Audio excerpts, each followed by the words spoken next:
coming up on The World today. A new report shows the Iranian government and its health ministry have not been on the same page with the coronavirus.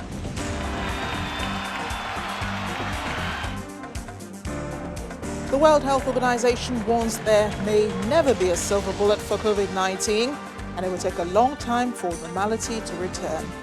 And tensions rise as Israel hits squad placing explosives along the Syrian frontier.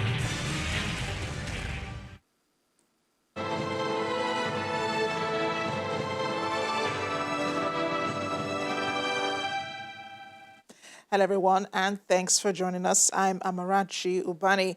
A new report conducted by the BBC's Persian service says the number of COVID-19 deaths in Iran could very well be much higher than the government is letting on. Government records show that almost 42,000 people died from the deadly coronavirus, but the health ministry reported 14,405. More than 18 million coronavirus infections have been confirmed around the world, and more than 700,000 people have died since the pandemic began. Here's a global update. According to the BBC report, the number of people known to be infected with COVID-19 in the country is almost double official figures at 451,024, as opposed to the 278,827 being reported by the Health Ministry.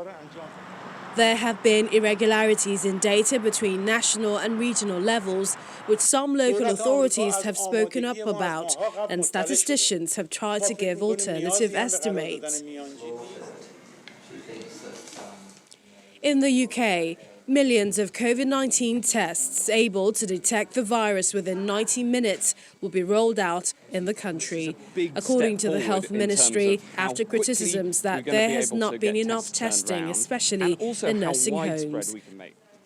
The two tests, Lampore and DNA Nudge, will be rolled out as the country prepares to face the pandemic in winter, and neither will need to be administered by a health professional. India's Interior Minister Amit Shah has been hospitalized with COVID-19 as the country's daily cases top 50,000 for a fifth straight day. The country reported 52,972 new confirmed infections in the past 24 hours, taking the total to 1.8 million, the third highest in the world after the US and Brazil. Residents of the capital of the Philippines, Manila, say they fear stricter lockdown measures recently announced by President Rodrigo Duterte as COVID-19 cases continue to spike across the country. The president approved the so-called modified enhanced community quarantine after local health worker advocacy groups called for stricter measures, saying the country was losing the fight against the virus. Finally, 5 Latin American countries are among the 10 most affected in the world, and cases are set to be moving towards the 5 million mark in the region as a whole. Meanwhile, we are very likely a long way from normal following the coronavirus pandemic. That's what the World Health Organization implied at its press briefing today. Director General Dr. Tedros Ghebreyesus warned that despite strong hopes for a vaccine, there might never be what he calls a silver bullet for COVID-19. There are now more than 18 million cases of COVID-19, as we reported earlier, and some nations that thought they were over the worst are now experiencing a resurgence. Dr. Ghebreyesus says the road to normality would be long. A number of vaccines are now in phase 3 clinical trials, and we all hope to have a number of effective vaccines that can help prevent people from infection. However, there is no silver bullet at the moment, and there might never be. For now, stopping outbreaks comes down to the basics of public health and disease control: testing, isolating, and treating patients, and tracing and quarantining their contacts. WHO recommends that mothers with suspected or confirmed COVID-19 should be encouraged, the same as all other mothers, to initiate or continue to breastfeed.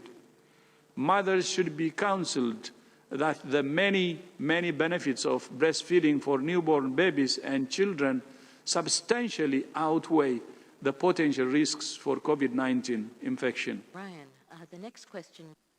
Bad weather is being experienced in some parts of the world, floods in Asia, and now a tropical storm in the United States. Storm Isaias lashed the east coast of Florida on Sunday, bringing heavy rains and strong winds to the state, which incidentally is also grappling with surging cases of COVID-19, Florida being one of the worst hit states in the U.S. by the pandemic. The storm has caused power outages at more than 2,160 places, affecting about 27,400 residents in the state. Coastal cities like Cocoa Beach responded by closing stores. The tropical storm then moved northward at a maximum speed of 120 kilometers per hour.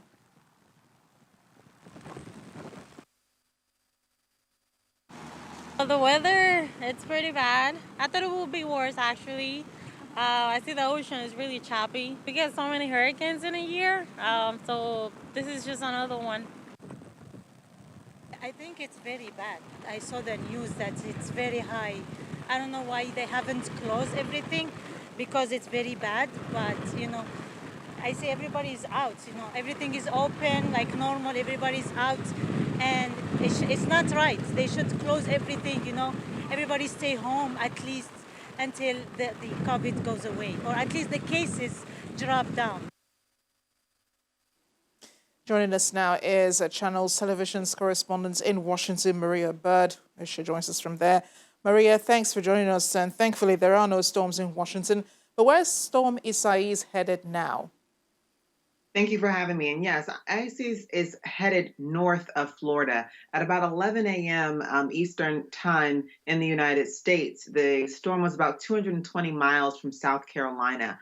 And they're saying that due to the level of winds, that it could potentially hit hurricane status prior to reaching South Carolina this evening. And so once it reaches the Carolinas this evening, we are potentially looking at a hurricane.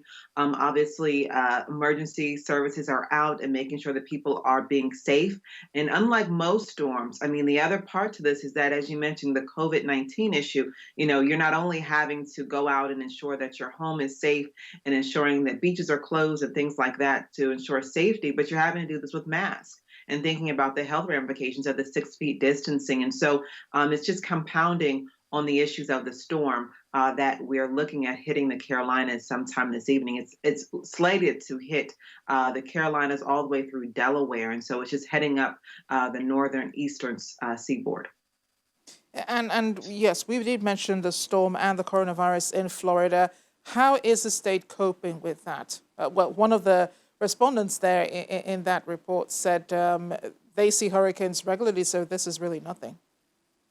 Yes, and as we said, it's a tropical storm that hit Florida. It was not a hurricane level, and so there was, obviously power outages, probably some flooding, but the extent of what they typically see with a hurricane, where they're having to board up most buildings and many homes, and sometimes even devastation with homes where homes are wiped out, that was not the typical case this time for Florida. And so they'll obviously in the next day or so, they will begin to kind of recover from this and really see the extent of the damage. But thankfully, it was not a hurricane strength that hit Florida.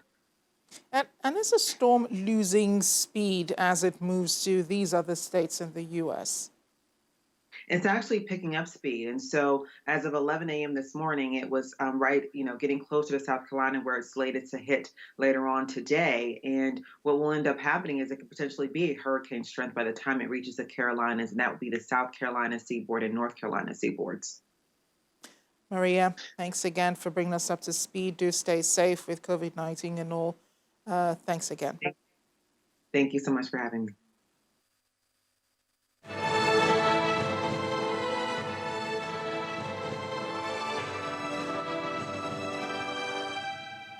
Staying with the weather, and in Asia, thousands of households in the northern and eastern parts of Thailand have been inundated by a flash flood after tropical storm Sinlaku hit the country, collapsing houses and damaging rice fields.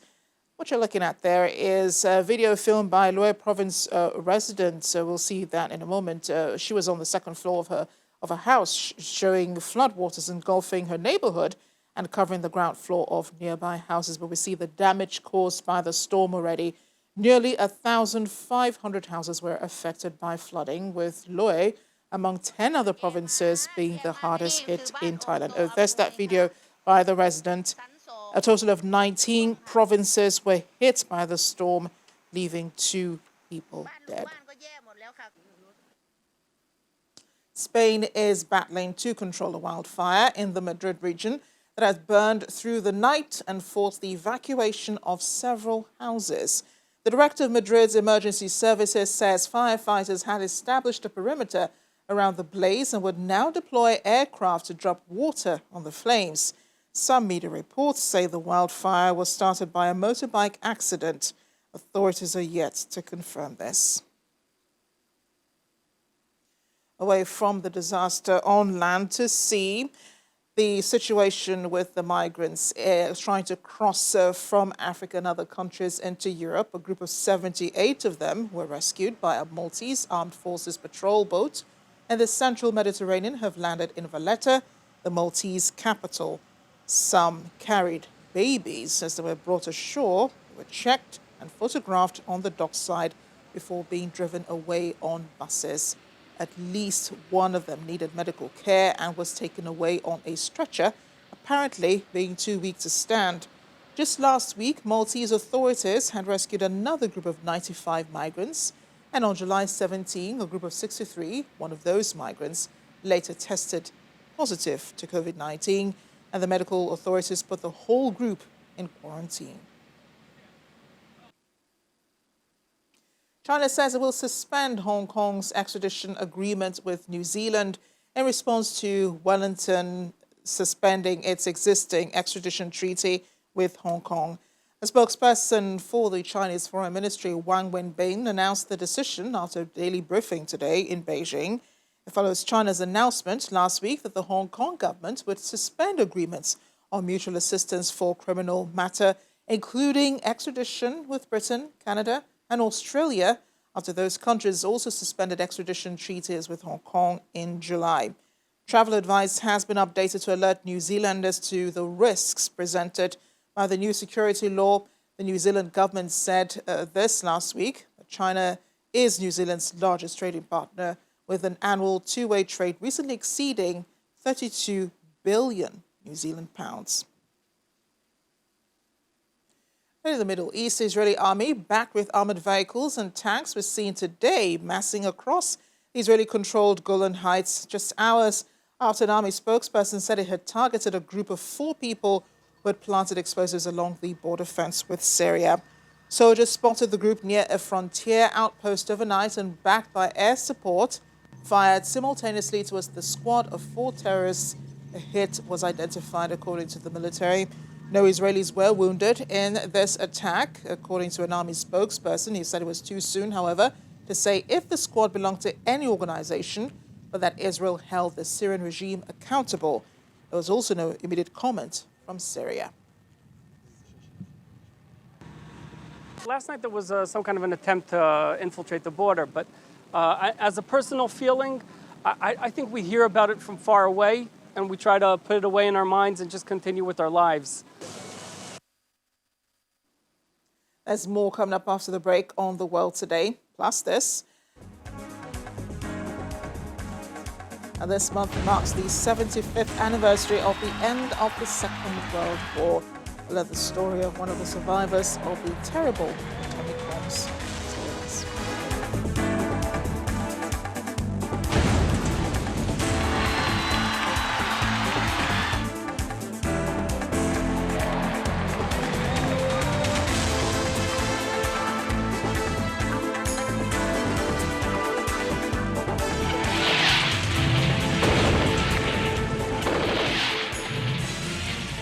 Thanks for staying with us. Ukraine's Interior Minister Anton Gerashenko says police have detained a man who took a hostage in a bank in the capital Kiev earlier today, and the hostage has been released unharmed. Gerashenko wrote on Facebook that the man had entered the bank at midday, told employees he had a bomb in his backpack, and asked them to call the police. Later, he told local television that the man demanded to give interviews to journalists. Members of the Ukrainian security service appeared to pose as reporters and detained the hostage taker while he was giving an interview. In an encounter broadcast live on Ukraine's 112 UA television channel, the man was heard to claim to be a Holy Spirit and criticized the authorities, saying President Volodymyr Zelensky had not delivered on his promises. Just 2 years after part of Genoa's Migrant bridge collapsed, killing 43 people, a new structure is opened in the port city in stark contrast to Italy's stalled infrastructure projects elsewhere.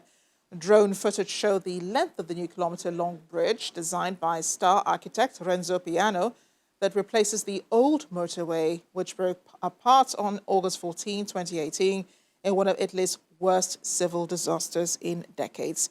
Mayor of Genoa, Marco Bucci, said, as well as the shocking human toll, the collapse of the Morandi Bridge dealt a severe economic blow to Genoa, costing the city an estimated €6 million a day in lost revenue and additional costs. Under heavy pressure to address the neglect which caused the disaster, the government pushed through an emergency decree to sweep aside red tape. Local residents are hopeful the new bridge would be a success. The Chinese Foreign Ministry has called for certain individuals in the United States to provide an open, fair, and non-discriminatory market environment after the U.S. government announced plans to ban the popular Chinese-produced video app TikTok. U.S. President Donald Trump on Sunday agreed to give China's ByteDance 45 days to negotiate a sale of the popular short video app to Microsoft Corporation, according to people who are familiar with the matter. Over the last several months, U.S. officials have repeatedly set TikTok under its current Chinese parent company. Beijing-based software firm ByteDance, poses a national risk because of the personal data it handles. So Lebanese President Michel Aoun's diplomatic advisor has been appointed as the country's foreign minister following the resignation of Nassif Hitti earlier today. Hitti blamed the lack of political will to enact reforms to halt the country's financial meltdown, which he warned could turn it into a failed state. Aoun and Prime Minister Hassan Diab accepted the resignation and then appointed Shabel Webe, Aoun's diplomatic advisor since 2007, as the foreign minister. 67-year-old Webe is a former Secretary General of the Foreign Ministry. Foreign donors have made clear there will be no aid until Beirut makes changes to tackle state waste and corruption, which are behind the crisis that is the biggest threat to Lebanon's stability since the 1975 to 1990 civil war. Hitti, a former ambassador to the Arab League, was appointed in January when Diab's cabinet took office with the support of Iran-backed Hezbollah movement and its allies. The month of August is the 8th in the year, and while many fully are enjoying the summer holidays, life will never be the same for survivors of the atomic bombs that landed in Hiroshima and Nagasaki back in 1945. August 9th is the day that those in those cities in Japan will never forget. This year will be 75 years since the bomb dropped and the Second World War ended. But for people like Terumi Tanaka, life and the world for him have changed drastically.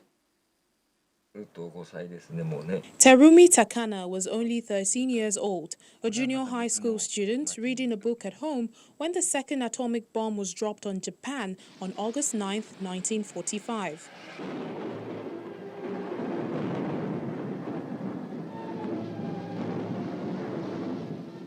He remembers a large sound, then everything went white. I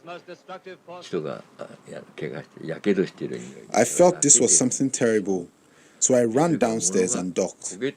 I covered my ears and closed my eyes, and the moment I ducked, I lost consciousness. He was miraculously unharmed, although the impact of the bomb had shattered a glass door on him. His mother and two sisters were also at home, survived by escaping into the backyard. Takana says it was not until 3 days later that he realized the scale of the bombing. Buildings in the city had been reduced to charred piles of rubble and twisted metal. When he went to check on his relatives who lived nearby, there was an empty space where buildings used to stand, and he saw and smelled burnt bodies. Critically injured people were lying on the ground, unable to move. There was no one to help them. His grandfather was one of those who sustained serious burns, and Takana says he dabbed a wet handkerchief on his grandfather's mouth as he appeared to be asking for water. This is how he remembers his grandfather, who soon died. Takana said he and other survivors long feared for their health, as many seemingly uninjured people died from sudden illnesses, which he later learned was a symptom of radiation sickness. After the war ended, Takana and his family struggled to survive. He worked as a street vendor and helped unload cargo ships after school to make ends meet. It wasn't until after the end of the U.S. occupation of Japan that he began to take interest in anti-nuclear activism to pass on what he saw and experienced so that nuclear attacks are not repeated. Takana spent more than 2 decades as Secretary General of the Japan Confederation of A&H Bomb Sufferers Organizations, known as Hidankyo, and has been actively involved in spreading the message of peace by recounting the horrors of the atomic bomb.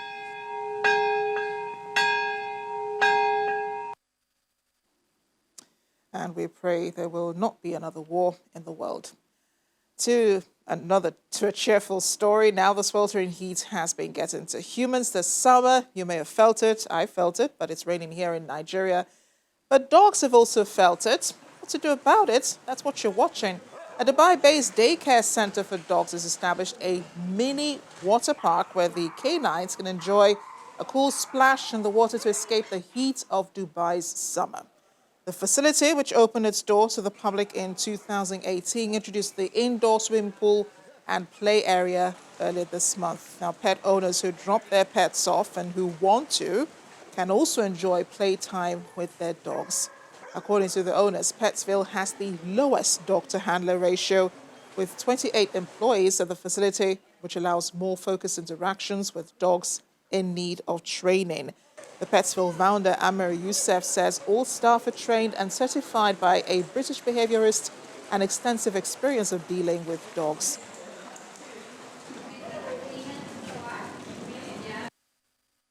Dogs want to swim, dogs want to have fun. And there are not much dog-friendly places and dog-friendly beaches where the dogs can go and enjoy a dip in the water. So Dubai always leads on that front when it comes to innovation. So it was about time to have a water park dedicated for dogs to come and spend the day. Dogs feel safe, get the proper exercise, interact with other dogs, interact with us. It's literally Disneyland for dogs. We call it every dog's dream.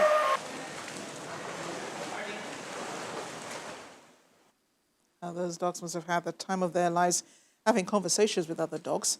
Thanks for watching. I'm Amarachi Ubani.